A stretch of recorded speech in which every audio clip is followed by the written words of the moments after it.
Welcome, Defcon 18, to You're Stealing It Wrong, 30 Years of Inter-Pirate Battles. My name is Jason Scott, and I am a historian. I'm going to dedicate this talk tonight to Ibrahim Kam Shirani, a friend of mine who attended Defcon, and 2 months later had a really unpleasant car accident that did result in his death. This was, again, in 2004. What I'm saying now is, tonight, spend a little more time with friends you don't normally see, please. Enjoy your time at DEF CON with them. Keep your memories. So I deal in history, and of course in history you can see all sorts of parallels and unusual things. For instance, a 1929 lolcat advertisement here. This is from an advertisement, and it actually suggests, as you can see, it'll brighten up the whole room. Every mother will want one of these 5x8 photos for the nursery. Ha ha ha, it must be so. These, in fact, are Chicagoland gang business cards, a collection of cards handed out by gangs. Around here, the cross is boss, only a bitch wears makeup. I don't know what situation they would hand this to. I would assume to the person that was arresting them. But these sort of unusual ephemera kind of fascinate me as a person who likes to see things. So I'm always collecting items and unusual things, and I've been doing it for a very, very long time. History is important, like this beautiful idyllic scene between two models. This is a rather old photo. It is, in fact, a photo of Afghanistan from the 1950s. This is that exact same location today. Without those photographs, without people making an effort, without collecting items, we would have no idea about this past history. Again, 100 years ago, this was an article in the New York Times, which it was announced that an attorney general had decided that there was no actual law against women wearing pants. A widow had written asking for permission to wear pants in her own garden, and the attorney general said, well, there doesn't seem to be any law against that. And as the last part of the article says, there's no law prohibiting a woman from wearing men's trousers, especially if she were the head of the house. These kind of unusual phrases and stuff, it's all very kind of fascinating to me because you look at it now with new eyes, right? Everything you see is in three locations. The time it was written, the time it's being written for, and the time at which you're reading it yourself. So these are three different perspectives that these things exist in, and it's always a good idea to see what they're up to. This itself is from HoHoCon in the 1990s. This is a Denver trashing map. This is a collection of places that may or may not have good things to get out of the trash bins for freaks. For instance, Northern Telecom, well-concealed location, AT&T, nice trash. U.S. West, you know, not quite clear. Maybe some of these things are different areas. I wouldn't do this now, by the way. Just saying, don't do it now. Last year, I was assistant administration, and I hated it. And eventually, I was laid off. And so at that point, I said, boy, do I want to do that again? And I thought, well, not really. So I went to Kickstarter, and I proposed an idea, which was, I love doing computer history. I run a site called textfiles.com. I've done a documentary called BBS the Documentary. I've done a whole variety of these other things, which I'll show you. And would you guys like to fund me to do nothing but this for a while? And $25,000 later, people did. So I want to thank the 347 backers on Kickstarter. Without you, I wouldn't be able to spend the time on crazy shit like this. Some of you might be in the room. You need a hug. But I just wanted people to know that, you know, I am actually functioning as a full-time historian right now, and it's a wonderful life, and I'm enjoying it. How much am I enjoying it? This is a photo of my brother, but behind him is a storage container, which I call the textfiles.com information cube. This is a storage container full of computer history. That's when I started to load it in. It actually looks like this right now, because I've been busy editing my movie, which is for sale. But anyway, so this is a collection of thousands and thousands of computer magazines, floppy diskettes, tape. I have the original data tapes of the Free Software Foundation in there. There's a whole variety of artifacts, things, and I've been going through them, and I've posted them online. it's from these archives that I collect things that I'm trying to show people. I believe that the biggest problem, besides being at history when it happens, is recognizing that it's not really your job to decide what the future finds fascinating. And so it's only because of people who are now dead that we understand a lot of different things in this world. So I'm trying to collect things and at least be a depot, to be an alternative to the trash can, to then pass it on to the next group of people. So I have entire collections of Byte, entire collections of Wired, entire collections of 2600, a lot of 2600 pre-production items and so on. Just things that I think might have value in the future. I'll be the guy who safeguards them now. I don't own them. I merely curate them for the next generation. So this talk is about software and piracy. And you have to kind of define those terms. They're very easy terms to throw around. So I just wanted to spend a little time on them. Because right now when people do a lot of work, they kind of go for the surface of things, take it a little bit easy, and I like to try to at least dig a little bit deeper on that. So software. Okay, so software is a little kind of a strange concept, right? Especially when you consider that, you know, people think of software now as a career. They think of it as an environment, a product. They think of it as an actual thing that can be bought, sold, given around. You can be arrested for stealing it. You can be arrested for copying it. You know, it's this ephemeral concept. I use a bunch of books when I'm doing research. This particular book is called, it has an awful title. It's called From Airline Reservations to Sonic the Hedgehog. Ignore that bullshit.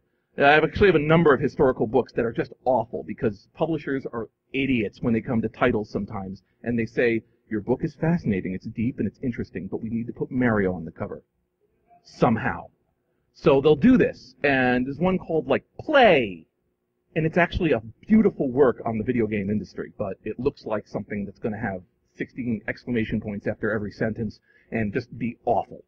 This book tries to track back the history of software going back to the 50s, and then how different software industries rose up and what that meant and where everything went. Obviously, most of you deal with software every moment of your lives now. Something inside of your pants runs software. Something inside of your car runs software. Maybe something inside of your chest runs software. So it's a concept that has some amount of importance. So I'm just going to go back to the 50s. You can trace concepts of software actually back to the 1800s with looms and punch cards. There's a beautiful talk out there, and I got to see this at the Marble House in Rhode Island. There's a silk covering on walls, this beautiful silk covering, and it had faded terribly over the 100 years that it had existed. It was a Vanderbilt built house, and they wanted to fix it. And they were trying to come up with different solutions, and they contacted the original firm in France that happened to have the original punch cards that originally ran the looms. So they ran another run of it and put up brand new, exact duplicate silks. Save your shit. So, I'm sure whoever put that back there was like, no, no, no, they will reorder. So, anyway, so here we are. This is a beautiful podcast by the IEEE Computer Society called Computing Lives. I recommend it heavily. It is basically the human stories behind computers. The first one is about the first computer dating program that was created and how awful it went, and a number of other things. But this discusses the concept of the origin of software bundling. I just want to know, so I know my audience, software bundling, what meaning... Does anyone understand that term before the 70s as opposed to now where it's like, I bought a software and the right to get sued to use it? All right. So here's the deal, right? There's obviously parallel existences out there, but primarily people who are looking back at software will look at the practices of the International Business Machines Corporation, IBM. And IBM, when it sold software, certainly through the 1950s and 1960s, sold it as a bundle. That is to say, you bought a computer, and you also bought their assistance in making it useful, because it was always a big deal to try to justify these insane fucking things. Who would buy $1 million piece of hardware when they're just doing accounting? It's a tough sell IBM came up with a number of innovative cell routines, which is part of why their success. Now, bear in mind, in like the 1920s, there was already a person who they had a party for to celebrate his 50 years with the company. IBM is a very old, very smart company who is not really beholden to their people. It's this thing that kind of exists, which is why it's still around through a lot of pain and a lot of greatness.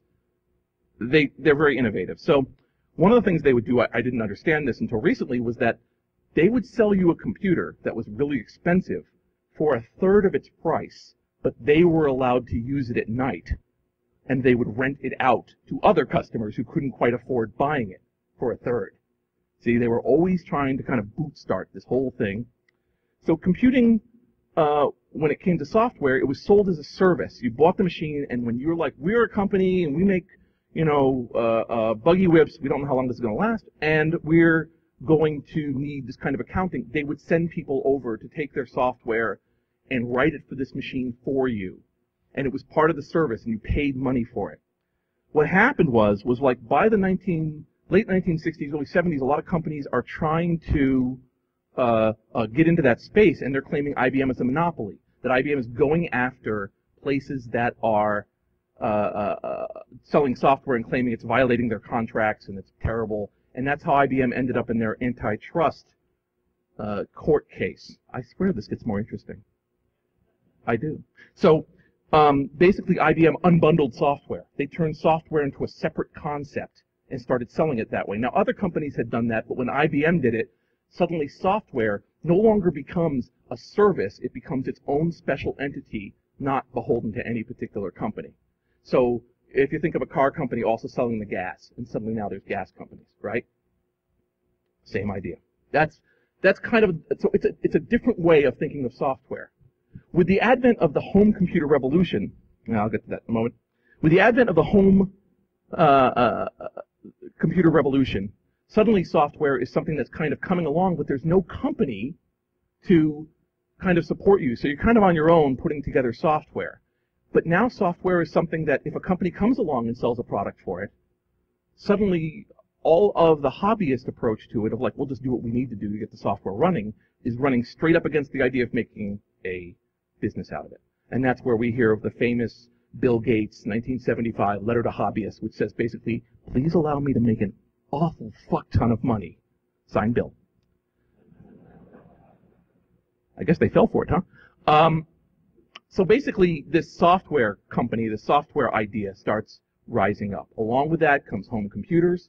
Suddenly you're not dealing with a company you can push around that has rules of licenses and lawyers. These are just regular human beings who are buying computers as you would buy a vacuum cleaner.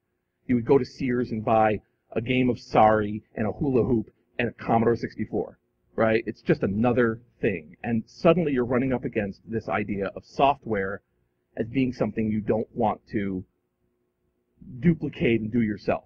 But it's so fucking easy.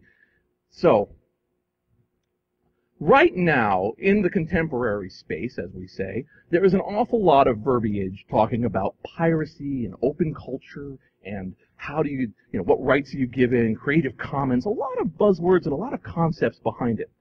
Now, I find it easier to grab a distance instead of just punching Cory Doctorow in the nutsack or something. I just would prefer to go back in time to a different, more innocent time. So here is an ad. This is a public service announcement. I want to say it's about 1984, 1985. It's easy to make a copy. It's quick. It's illegal. It's wrong. Okay? Let's go a little farther here.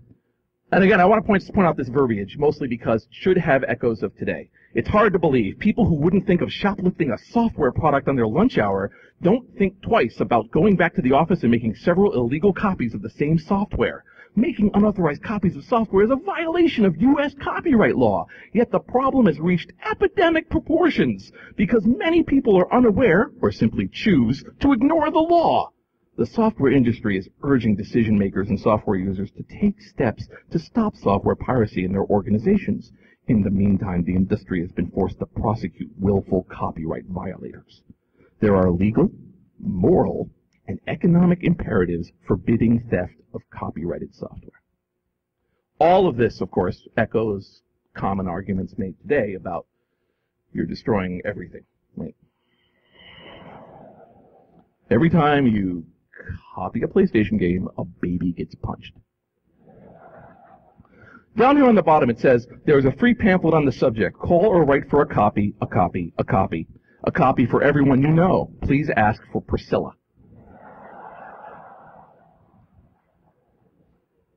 Just so I can explain, because I have to say I'm free associating on this, but I'm very sure that the reason they ask for Priscilla is to verify which people are reading which magazines, and that the woman in question doesn't actually exist. But I still love her.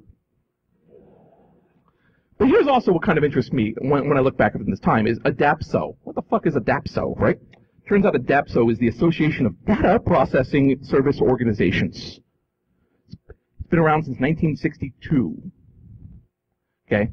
So this was an organization that was associated with an industry collective dealing with issues that were pervading an entire industry. This is how things get done. If you look at other similar organizations, the Business Software Alliance, the Software Publishers Alliance, first of all, the SPA has been renamed to the Information Industry. So actually, let me get this right. BSA still exists, fuckers. SPA was created in 1984, and then IIA, which is the Information Industry Association, which is a little bit before it, they combined, and now this organization still exists, the SIIA, the Software and Information Industry Association.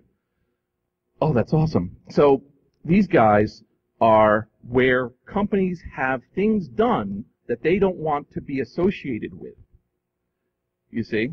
They are the ones who whine. They're the ones who threaten to sue. And yes, of course, they're being funded entirely, but there's that little layer of protection, and if something goes wrong, they deal with it, and there's a lot of pressure. While doing research for this, I found this rather interesting ADAPSO reunion workshop held by the absolutely wonderful Computer History Museum, which is out in California and has been making an effort to get oral histories with a lot of people and collect them. So I just happened to take part of their transcription, and it just mentions here that the ADAPSO board had a heated discussion because of the software companies. Microsoft and a handful of other software vendors said, "We want to bring a series of lawsuits against major corporations in America for illegally copying our software, and we're looking for a trade association to work with us on it. We insist on your funding support and the use of your name." And there was a very heated discussion. So basically they came to them and said, please be our front, because we're about to punch a lot of companies in the face, and we don't want to be known for doing that. That's kind of interesting, but actually what's much more interesting is way down here is this discussion where the lead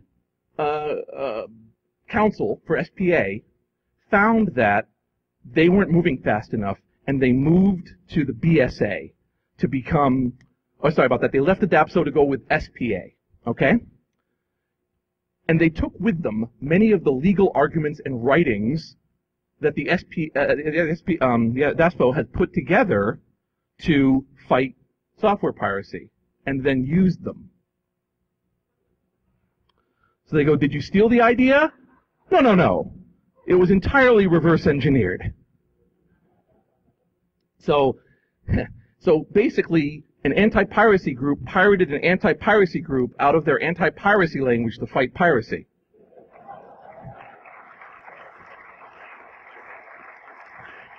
It helps a lot to talk to people years after things happen, because then they go, oh yeah, we were assholes, sorry about that.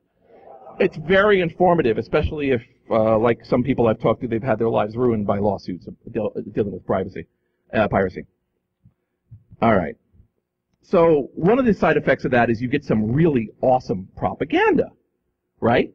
Nail your boss or colleagues, suppliers, dealers, and others who illegally copy software, $5,000 reward. Similarly over here, be a big fat hero in glasses. Report. You don't have to leap tall buildings a single bound. Fighting crime, righting wrongs, doing the right thing. You too can be a superhero and you take a stand against software piracy. These are all feelers, right? They've defined stealing piracy as something awful, and you can be a part of it, okay? This is an environment of fear and intimidation that's brought on by propaganda. This one's very recent. This is in the Philippines. A nice reboot of the whole process, right? These guys are looking like badasses until you look down on the bottom left and you see he's the chairman of the Optical Media Board. And the guy on the right, Director, National Bureau of Investigation. And up there, 139 businesses were raided, 85 businesses were inspected, 1,686 computers were seized.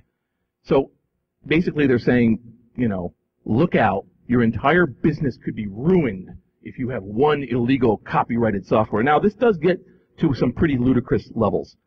In 2000, the BSA put vans in various locations in England and said they were scanning buildings for illegal software and advised you to report immediately that you were stealing software so their van detectors would not find you.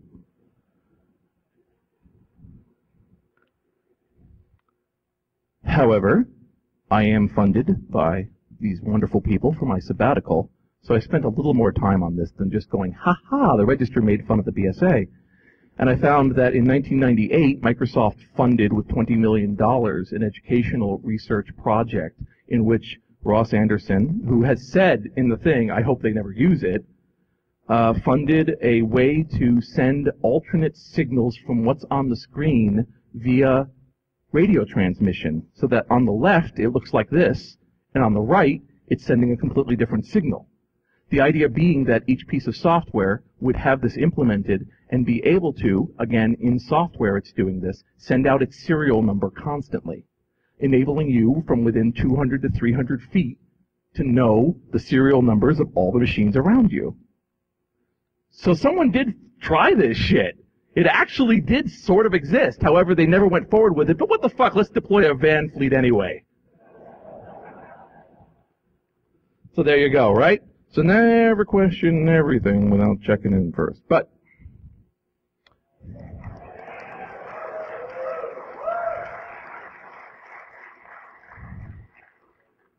I just put this in here because everyone knows about it, right? Here's a case of just this awful music video that's going to make you pirate things. But they made it for free, so you'd copy it. So,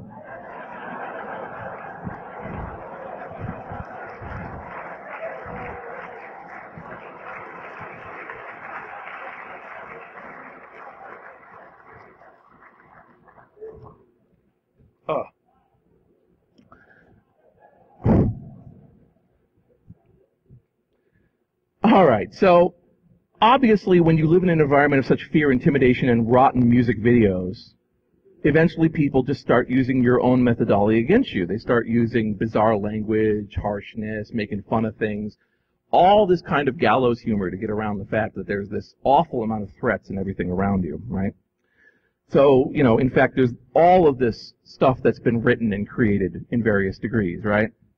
And it's not, not everything I say has to fall with the general theme of the audience. I don't see any moral or logical advantage over the other companies when this is done. I think this is just as much propaganda as the other, because it diminishes actual work being done by creators that they're trying to do good things, and it makes it sound like every single movie sucks, every single creator is awful. So you have to keep an eye out. It's funny. The don't copy this floppy is funny. This is funny, this entire crazy thing here. But on the other hand, people are creating stuff and they want to protect it and they want to do stuff. It's all a matter of how do we go about it. That's as far as I'm going to go into that debate because it tires me. And if it tires me, I can imagine what it does to you. So, hooray. All right. So throughout the work that I do, I collect a whole bunch of things, and one of the things I've always had a kind of a soft spot for were Apple II software pirates. There's something about them, I really kind of enjoyed that. I didn't own an Apple II when I was a kid, but somehow I was fascinated at just the creativity and the work. So a few years ago, I went ahead through a few thousand pirated Apple II products that I have since deleted, and I built this collection of crack screens. And I'm just going to quickly explain what crack screens are, just for a moment, just for whoever. Okay, who doesn't know what crack screens are? All right, exactly. So, crack screens are, when software first comes out, it was fucking huge. It could take you an hour or more to download your 143K floppy across modem lines. It was a unneeded effort to do this. So often, floppies that were created by commercial software creators would actually not have a lot of data. You might have a 143K floppy, but actually it would only have 20K of useful data on it. And so what happened is that people could just duplicate the whole disk through an entire industry, which I'll go into for a little bit, but you would end up with this large, hard-to-transfer thing. Well, here, you could also have someone who had some skills go through it, take the software off the disk or through memory, and then create a much smaller bundle that could be transferred much quicker, i.e. crack it. This was also the case if they built in protections. I spent many years talking to software pirates from the Apple II era. All sorts of fellows, very smart. For instance, they would design new boot ROMs inside Apple IIs that looked like a normal boot ROM because it was being checked by the software. And then as soon as it detected that the searchlight had gone away from it, it would turn into a pirated thing and grab down the software. So there was a whole bunch of work done on this. And there were hacker and cracker magazines dedicated to software cracking. For instance, the beautiful Hardcore Computist, later renamed to simply Computist, which I have an entire archive of with their permission. And it has both products and instructions on cracking software. So here we go. When you cracked it, why just stop at cracking it? Why not brag about how fucking awesome you are? I figured this was an urge that might have some sort of symbiosis with the people in this room. So, people would create these crack screens. What you're seeing here are all screens that were created by crackers or cracking groups to say, what you're about to play is something I stole. You're welcome. Now, initially, you would have pretty basic ways of doing this. For instance, this is a crack screen where basically when you loaded up the software, you would blow it into screen memory for a moment, so it would cause the screen to flip out. And these guys would put their own name buried in the text, so it would show up at the top of the screen. And you'll notice the use of the modified copyright, so it's K for cracked. So cracked, high technology, and creative cracker, the Apple Mafia strikes. Don't try to decode the rest. Don't waste the time. Stop! Guys are nuts. I put this in just because I wanted you to get some perspective on these software pirates that were just absolutely able to go everywhere. If you look on the bottom, it says, dedicated to the War Don, who's gone at summer camp for 8 weeks.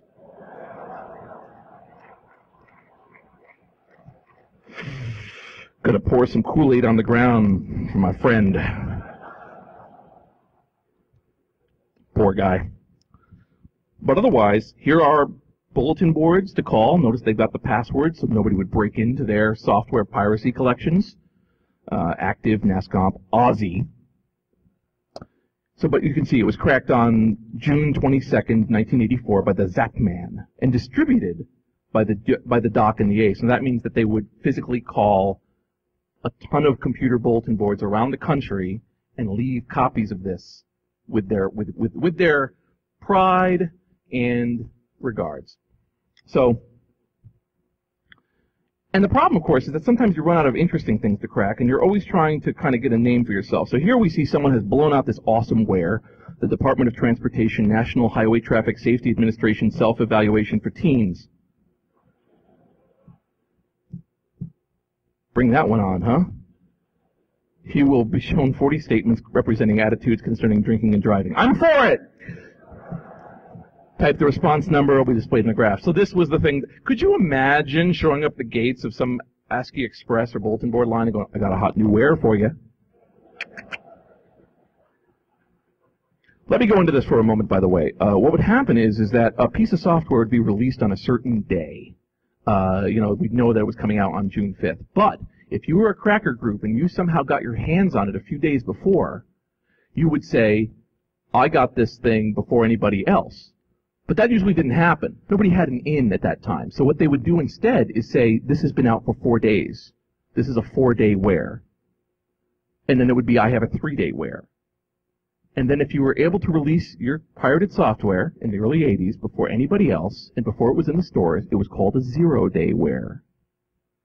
Somehow this has turned into an entire fucking industry. And it drives me nuts to see 0-day being used this way, but what are you going to do? Now it's like on like fucking stickers on packages, but assholes. Part of being a historian is that you quickly learn to become a hater of all things. And you realize we're on a small boat in a world of shit and there's a leak. But I soldier on.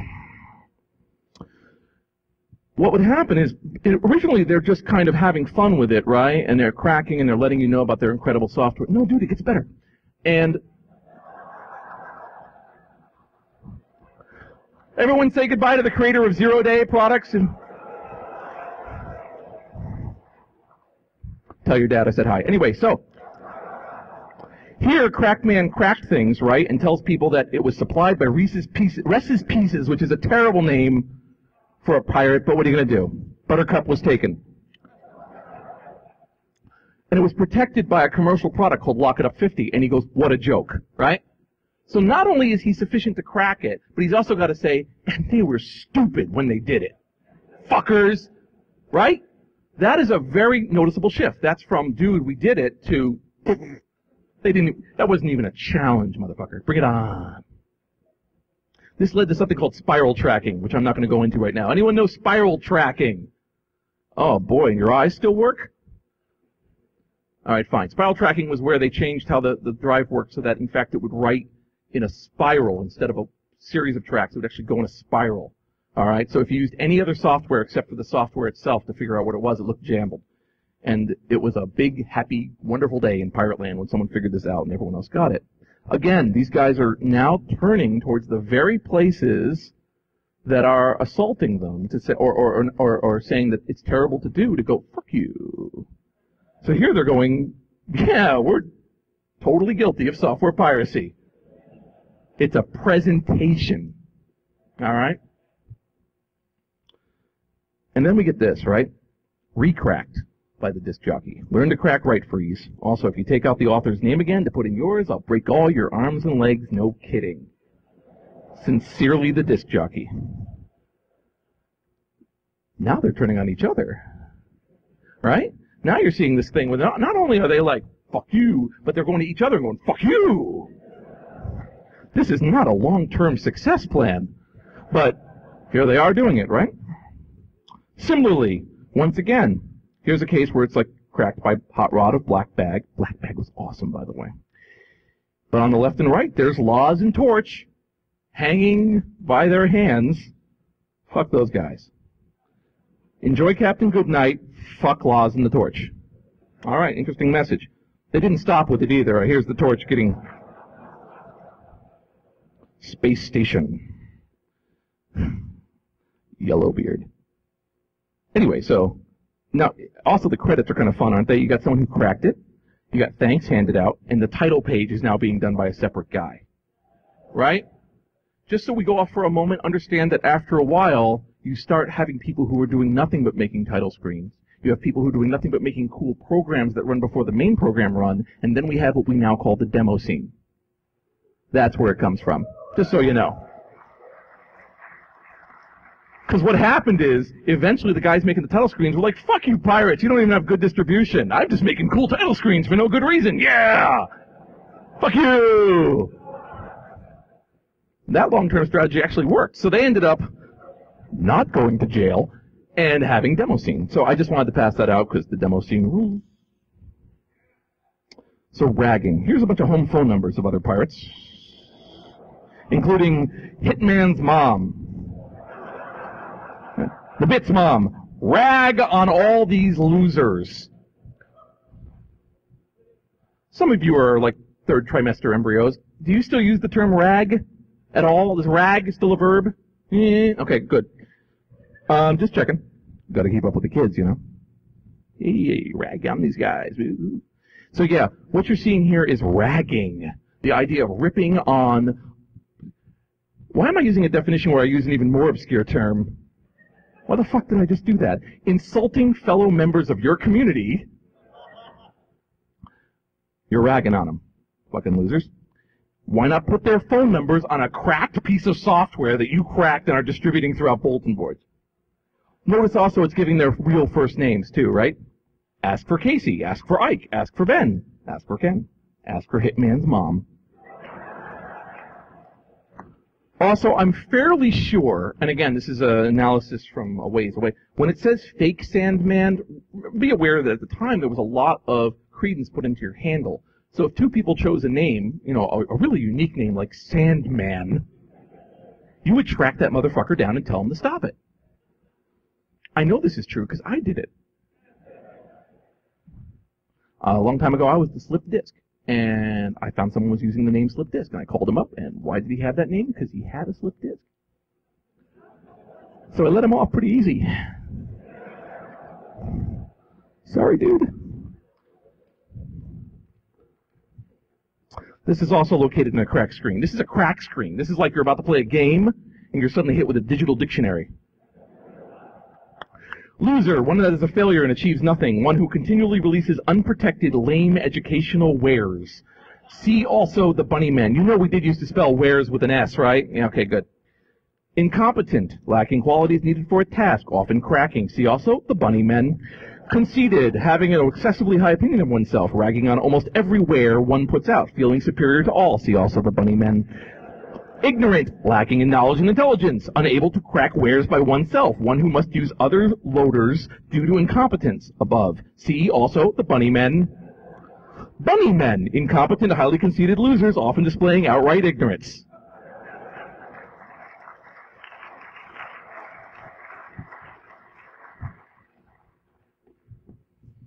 I'm going to let you finish that, but Dan Kaminsky had one of the best talks of all time.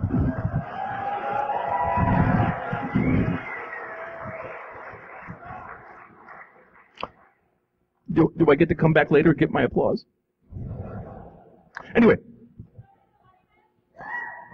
Fuck the bunny man. Fuck the bunny man! Alright, so basically this is the middle page of a 3-page letter that I found in front of one crack, in which he tries to indicate, okay, one thing I don't like lately is all the rags being put out on the new formed group Dark Logic. First off, I think it's childish to rag on anybody. I hate the idea of rag pages. But I don't think it's fair for a new group to get ragged on when they're just trying to compete in the world of piracy.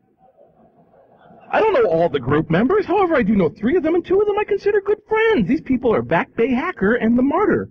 Both these guys are very cool people. They'll do anything for anybody. Mike has sent me numerous 2GS wares, and I have traded with Keith a few times as well. They're both caring people. I don't think they deserve the shit they are getting from anybody. The other guy I know in Dark Logic is Brian Fist. I'm sure most of you know who he is, as he's been becoming fairly well known lately. I don't know him all that well, but there's more. Anyway, so calls for reasonableness have not worked in 400 years. I don't know why this guy's doing it. Eventually people feel a need to leave. So here we have the retirement notice of Silicon Warrior. First of all, I'd like to say, what up, dudes? But now I am depressed. I'm quitting piracy. It has never been a real experience for me. It has been a real experience for me I will never forget. I'd like to say thanks to all my old and new friends I met in piracy. It's been a blast. Later, dudes. It's been awesome. No E. Thanks to One Eye, the Atom, the Cog, all LSD members who gave me my break. To my Cracker. My Cracker's Hot Rod. The Micron, the Cloak, and any other I've missed. Thanks to all the Cracksmith, the IC. I'd just like to thank all the old pirates. All right, this is 1984. I'd like to thank all the old pirates of 1200 Club, MPG, and so on. Thanks to everyone else who was my friend, you know. Quote, you're my idol, and fuck you, Larry. SW. We'll miss you, Silicon Warrior. Similarly, Crackman, during a very tearful moment of Super Zexon, cracks it with thanks to the dealer and the Scantron. Says, this is the last major ware that I, Mr. Crackman, will crack for the Apple II. I am disappointed in the quality of software / crackers / traders in the pirate world now, and I'm only going to crack Mac stuff. I need more Kool-Aid. What I want to show here is there's a lot of parallels in this bizarre bubble world to what we experience now, and this weird way people look. And I think that one of the things I try to get across to people, right, is that a lot of times people get really wrapped up in the problems of the moment, right? Some controversy, something. And they don't realize that these are just echoes of problems that we've all been grappling with for years, ever since man first put together silicon to a disk and started playing asteroids. So these are both new and old problems and should be considered as such, and not to get too hung up on them. But it's fascinating to look back on the perspectives. These are little tiny machines that are getting such huge, huge fights. All right.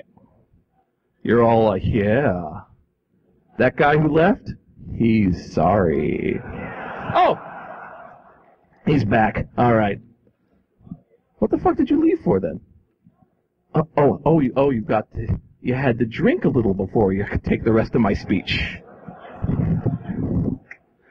Because this speech doesn't get much better if there's two of me. I'm just saying. All right, anyway, so you're all like, awesome, Jason, but please focus in on that good part. Yeah. All right, Mirjam and Karen Van Blah on Playboy, September 1989, available at Rusty and Edie's. 14 lines, 762 megs. Columbus, Ohio. Rusty and Edie. It's a different kind of BBS. We're the friendliest BBS. Okay, so Rusty and Edie's was one of the largest computer bulletin boards in the 1990s. We're moving forward to the 1990s now. And what you had was computer bulletin boards, of course, were originally single-line affairs run by hobbyists. But over time, an industry started to pile up. And then there became what I call super BBSs. BBSs in which you'd have more than, say, 20 lines, 30 lines, 40 lines, 60 lines. Bearing in mind that multi-user systems are not in vogue yet, meaning a system per line. So they have a whole bunch of ads, and they let you know about what they've got. And one of the things they mention is they have 3 gigs of adult graphics. Now this is 1994. All right? They are fucking rocking it, right? We're a couple burnouts in the 60s. We didn't like rules then, and we don't now. We live by 3 no's. No censorship, no rules, no hassle. Yeah. Now, I know some of you were like, that's right, put up your feet and enjoy yourself, it says, okay? And you're like, well, what the fuck did that look like? Oh, I have to mention this too, by the way. In this perspective of looking back on things, numbers are pretty crazy stupid. So I just put this in here just to mention 10 megabytes, $695. That's your only question. It's only $695? Anyway, I've kept you in suspense enough. What does the Rusty and Edie BBS look like? It actually looks like this.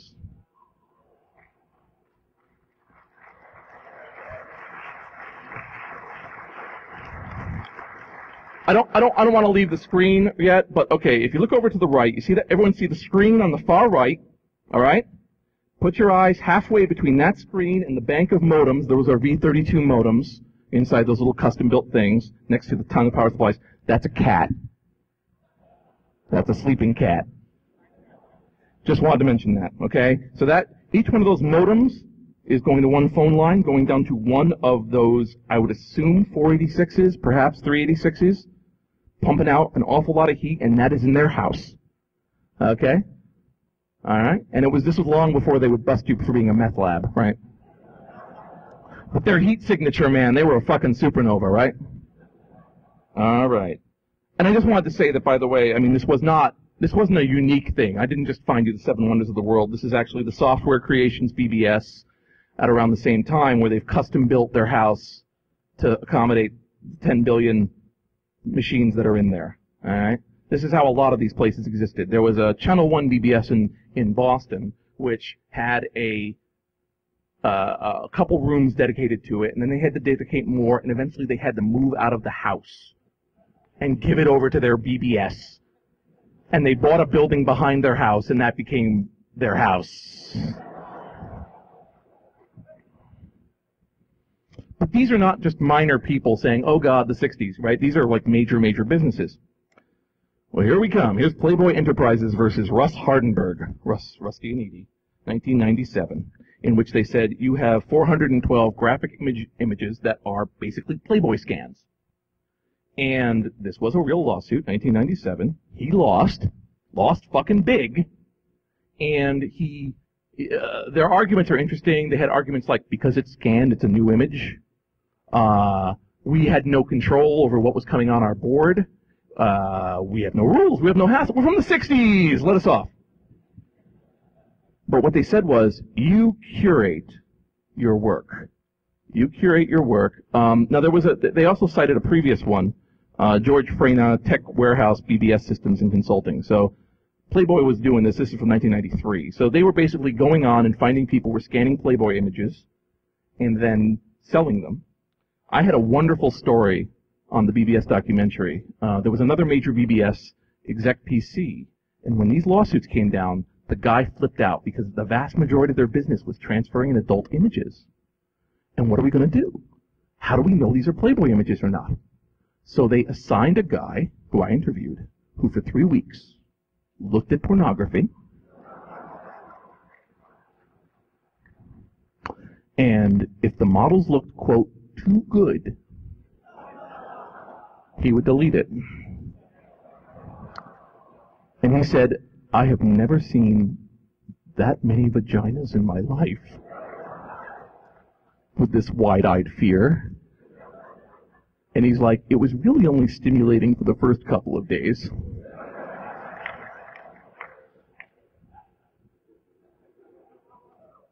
But as an interesting parallel to what we're talking about now, Russ Hardenberg versus Playboy, where he lost because they said, because you curate stuff, you must be aware of its legality, therefore you are liable, is what was cited to take down Napster.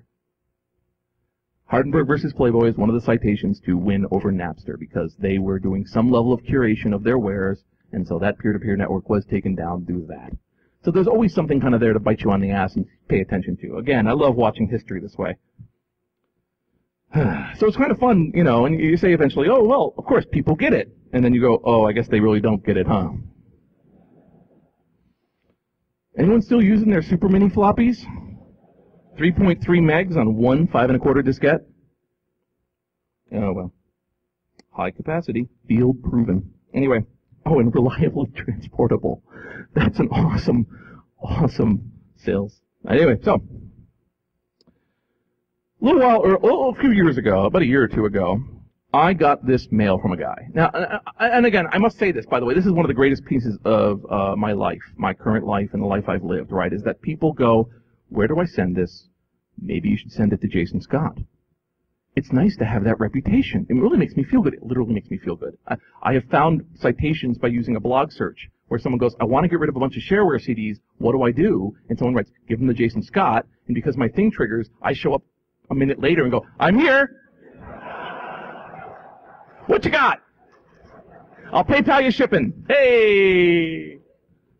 As a result, there is something called cd.textfiles.com, which you guys may not be aware of. It's 400 gigabytes of shareware that I've collected over the past few years. I'm going to be putting up another 200 gigs of shareware in the next couple of months because I've got it waiting to go up. And so I love collecting that stuff. And there is so much treasure in shareware. I mean, there's so much treasure in there, so many things. When Duke Nukem was canceled, I ended up grabbing Duke Nukem 2 and putting it up for everyone, you know, and you could see how Duke Nukem grew through the years and what it all meant. So it's great when I get these mails. I love these fucking mails. They're awesome. So I got this mail from a guy. Let's go with a guy. And it said, hey, Jason, I saw something go by on my torrent site that you might want. It's a collection of pirate notices. And I said, well, fuck yeah, sure, whatever. And he goes, I'm going to give you a one-time token to our pirate server so you can grab it. And I had Fios at the time. I hit this server, and I'm getting 12 meg download speeds. All right? Which is why I didn't initially notice that it was 1.6 gigs of pirate notices. What the fuck are pirate? Thinks I should have it? Fuck yeah! Shove it down! I'll eat it. Make it stop moving. I'll suck it down. So, I get this huge collection of releases. All right? Just massive amounts. I mean, there's like thousands in this collection of this guy, right? And it's got great titles into it, like Fucker Who Almost Screwed Me. ban this stupid user, scene release standards, call out to all German XVID groups to reorganize. All right? What this guy gave me was the inter-office memo of the pirate scene. The bitch slappinest collection of hatred, anger, and misanthropy that I've ever seen. All right?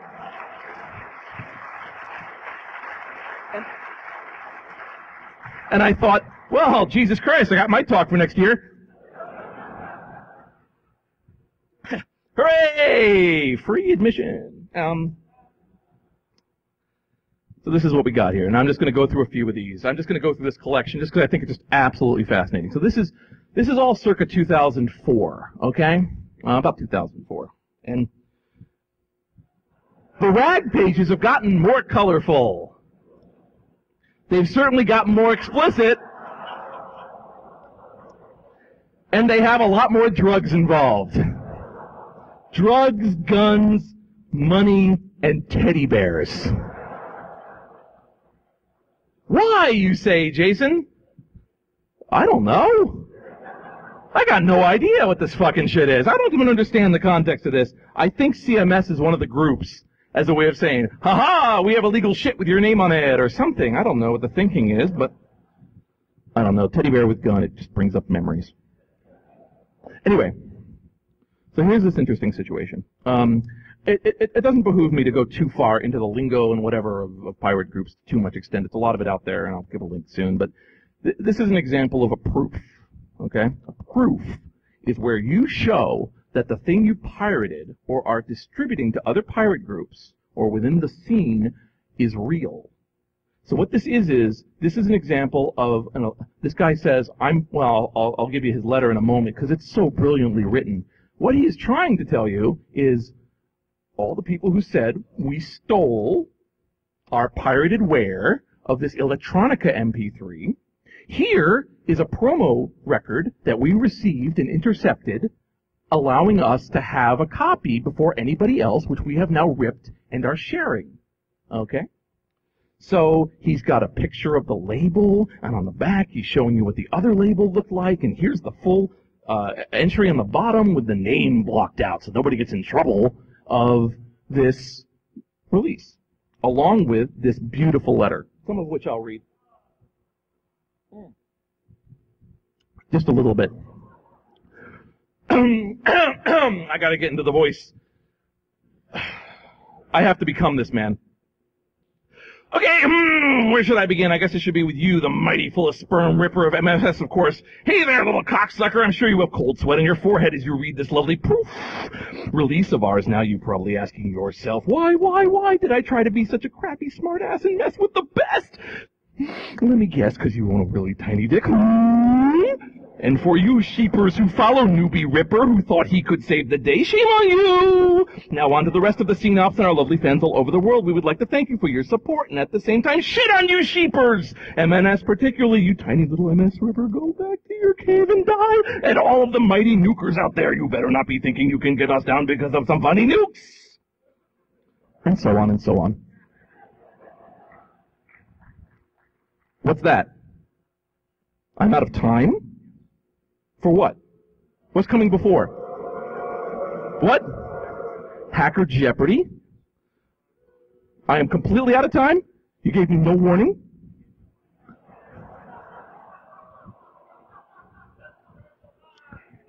clingo.wordpress.com.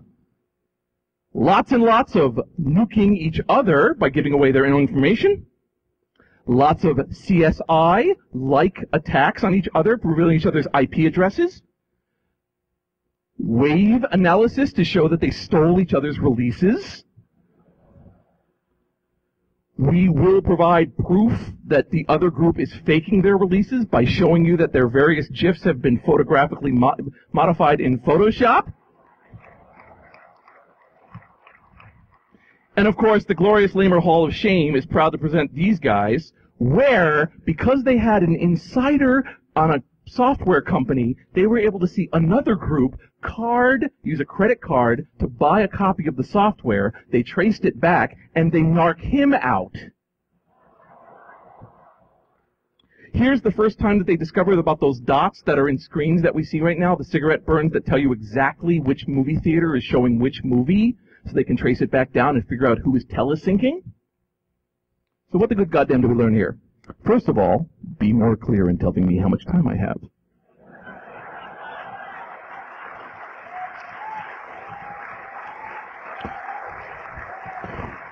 Strike! But also, I just, again, wanted to show you guys that there is a case of just a scene, any scene, one that you're part of, one that you're not part of, can be a nest of ludicrousness and a lot of hatred when in fact you are all united in ripping shit off. And to maybe show a little bit more love for your common thieves and the way that you feel about each other, that's all I ask. I'm Jason Scott.